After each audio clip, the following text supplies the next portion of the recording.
आज हम बात करने वाले हैं प्रत्यक्ष कार्रवाई दिवस के बारे में, जो कि 16 अगस्त 1946 को मनाई गई थी। ये मुस्लिम लीग द्वारा इसका आह्वान किया गया था, जिसके कर्ता धर्ता थे हमारे जिन्ना साहब। जिन्ना साहब ने बड़े ज़ोर शोर से मुसलमानों की आवाज़ उठाई। ज़रूरत भी नहीं थी फिर भी उठाई। मुस्लिम्स नहीं चाहते थे लड़ना, फिर भी लड़वा दिया। तो वो अपने आप को मुसलमानों का सच्चा हितैषी समझते थे और उनकी लीग से ज़्यादा मुसलमान कांग्रेस में थे। तो इस तरह से थे लीग के मुस्लिम और उनके अध्यक्ष जिन्ना साहब, मोहम्मद अली जिन्ना। मुस्लिम लीग, आज बात करें मुस्लिम लीग और प्रत्यक्ष कार्रवाई दिवस, जो कि 16 अगस्त 1946 को मनाई गई थी। इसमें कैसे मनानी, जिन्ना जी ने बोल दिया कि हाँ प्रत्यक्ष कार्रवाई दिवस मनाया जाएगा,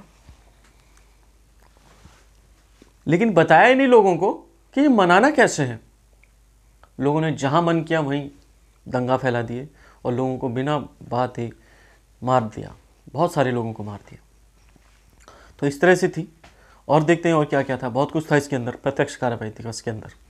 एक तरह से खुन्नस थी ये कांग्रेस के प्रति, लोगों के प्रति, दूसरों के प्रति, अपने प्रति भी, क्योंकि कुछ नहीं कर पा रहे थे। प्रत्यक्ष कार्रवाई दिवस, तो देख लेते हैं प्रत्यक्ष कार्रवाई दिवस के बारे में। आज जितने भी महत्वपूर्ण पॉइंट हैं, सबसे ज़्यादा इंपॉर्टेंट जो पॉइंट हैं जो यहाँ पर हैं, इनसे पृथक कुछ नहीं आएगा, कुछ अलग नहीं आएगा।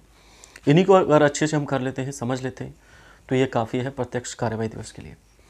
तो कारण तथा उद्देश्य की बात करें अगर प्रत्यक्ष कार्रवाई दिवस की, तो संविधान सभा के निर्वाचन के लिए हुए चुनावों में लीग को बहुमत न मिलना। संविधान सभा के लिए जो चुनाव हुए थे उसमें लीग को बहुमत नहीं मिला था। चुनावों में क्या हुआ था, कांग्रेस को मिले थे 212 सीट और लीग को मिले थे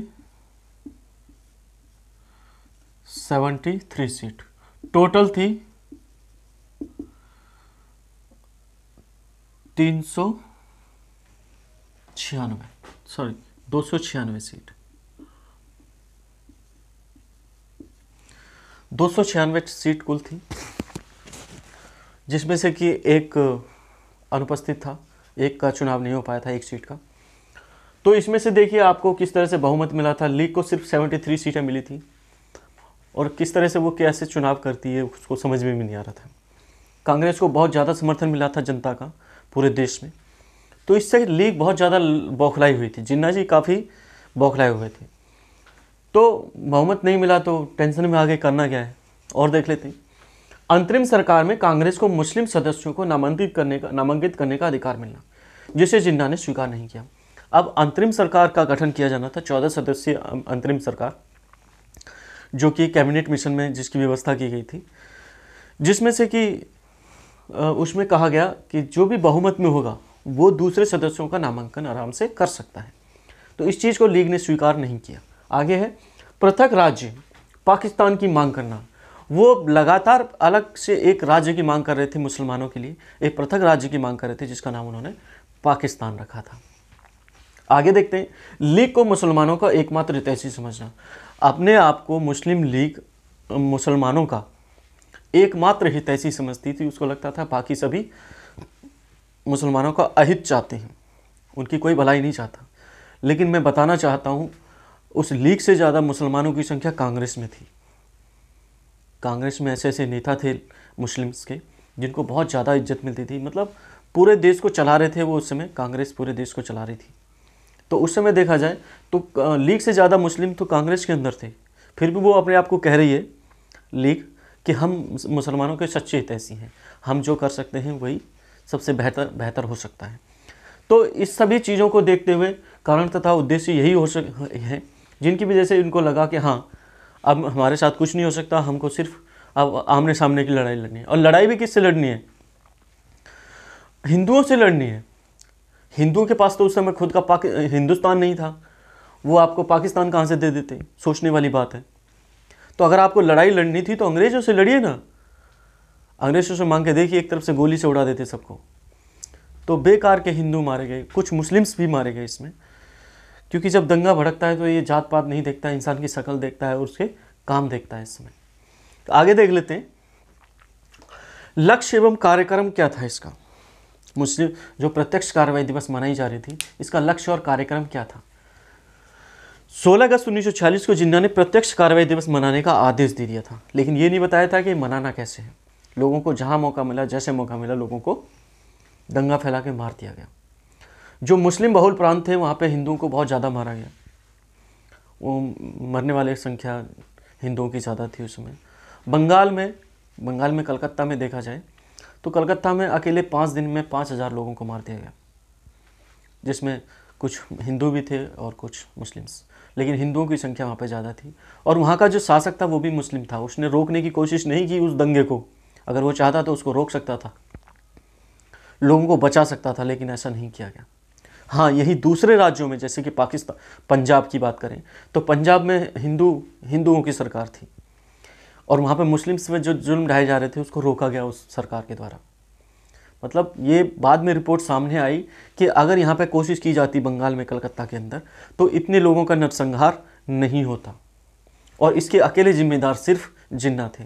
देख लेते हैं आगे।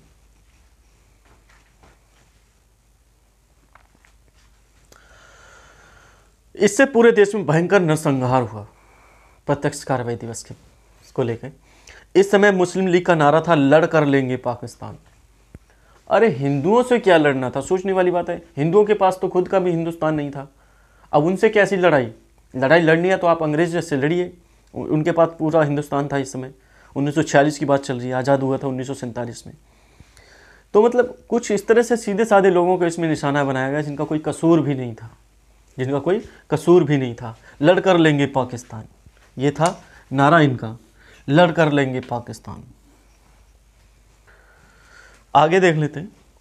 इन सांप्रदायिक दंगों में कलकत्ता में 5 दिन में ही 5,000 लोगों को मार दिया गया, वो भी ज़्यादातर हिंदू थे, क्योंकि वहाँ मुस्लिम बहुल प्रांत था। मतलब वैसे तो ज़्यादातर में बंगाल के अंदर, कलकत्ता के अंदर और बंगाल में हिंदू मुस्लिम की बराबर संख्या थी, लेकिन थोड़ा सा पॉलिटिकल सपोर्ट मिल गया उनको, क्योंकि वहाँ पे जो प्रांत था वहाँ पे मुस्लिम शासक था वहाँ पे। आगे देख लेते हैं। नोआखली, बिहार, पंजाब, रावलपिंडी, शेखपुरा, अटक, मियावली आदि स्थानों पर भयंकर दंगे हुए, जिसमें हजारों लोग मारे गए। पूरा हिंदुस्तान उस समय इन दंगों की आग में जल रहा था, सिर्फ प्रत्यक्ष कार्रवाई दिवस की वजह से, और वो भी सिर्फ एक अलग से राज्य बनाने के लिए। और इसके अकेले जिम्मेदार थे मोहम्मद अली जिन्ना। आगे देख लेते हैं परिणाम क्या हुए। ये सभी चीज़ें हो चुकी हैं, अब परिणाम क्या हुए इसके। परिणाम बहुत भयंकर हुए। जिन्ना ने प्रत्यक्ष कार्रवाई दिवस मनाने का आदेश तो दे दिया, लेकिन यह नहीं बताया कि इसे मनाना कैसे है। अगर आप बताते कि आपको आंदोलन करना है, धरना करना है और किसके खिलाफ करना है, तो कुछ चीज़ें अलग होती। मतलब अगर लड़ाई भी लड़नी है तो हिंदुस्तान से ही, ये गलत था। आगे देख लेते हैं। लोगों को ये पता ही नहीं था कि पाकिस्तान अंग्रेजों से लेना है या हिंदुओं से। नारा तो लगा दिया, हाँ लड़ कर लेंगे पाकिस्तान, लेकिन पता ही नहीं था हिंदुओं के पास है पाकिस्तान या अंग्रेजों के पास है। सोचने वाली बात है। चलते हैं आगे। जहाँ पर जिस संप्रदाय के लोग कम थे वहाँ उनकी मृत्यु ज़्यादा हुई, लेकिन इसका अपवाद है, कुछ जगह है जहाँ पे पंजाब वगैरह, जहाँ पे मुस्लिम की संख्या ज़्यादा थी, लेकिन हिंदुओं ने उनको बचाया भी नहीं। ये हमारे पड़ोसी हैं, इनको नहीं मार सकते आप। आगे देख लें। हिंदू बहुल प्रांतों में मुसलमानों को कम मारा गया तथा उन्हें लोगों द्वारा बचाया भी गया, जो कि मैं बता रहा हूँ। आगे देख लेते हैं। अंततः अंतरिम सरकार का गठन हुआ। कांग्रेस, अंतरिम सरकार का गठन किया गया फिर से। पहले तो मानने के लिए तैयार नहीं थे, फिर भी वायसराय जो थे उन्होंने जैसे तैसे लीग को बनाया, जिन्ना जी को बनाया, और वो अंतरिम सरकार में शामिल होने के लिए तैयार हो गए। तो इसमें अंतरिम सरकार का गठन हुआ, जिसमें कांग्रेस के 6 सदस्य थे, लीग के 5 सदस्य थे। एक ईसाई था, हिंदू ईसाई, भारतीय ईसाई एक सदस्य, एक सिख का था और एक पारसी। अंतरिम सरकार का जो गठन हुआ, कांग्रेस और लीग को साथ लाने का जो प्रयत्न था, वो वायसराय जनरल ने किया था। उस समय के जो वायसराय थे उन्होंने काफ़ी अच्छी भूमिका निभाई थी। तो इस तरह से प्रत्यक्ष कार्रवाई दिवस मनाया, जो कि भारत के लिए एक तरह से काला दिवस ही था, क्योंकि हिंदुस्तान में तो कोई भी हो सकता है, हिंदू भी हो सकते हैं और मुसलमान भी हो सकते हैं, दोनों को ही हानि हुई, जो कि गलत था। तो ये थी हमारी प्रत्यक्ष कार्रवाई दिवस। हम स्वतंत्रता आंदोलन पढ़ रहे हैं अभी भी। तो मिलते हैं अगले टॉपिक में, आज के लिए इतना ही।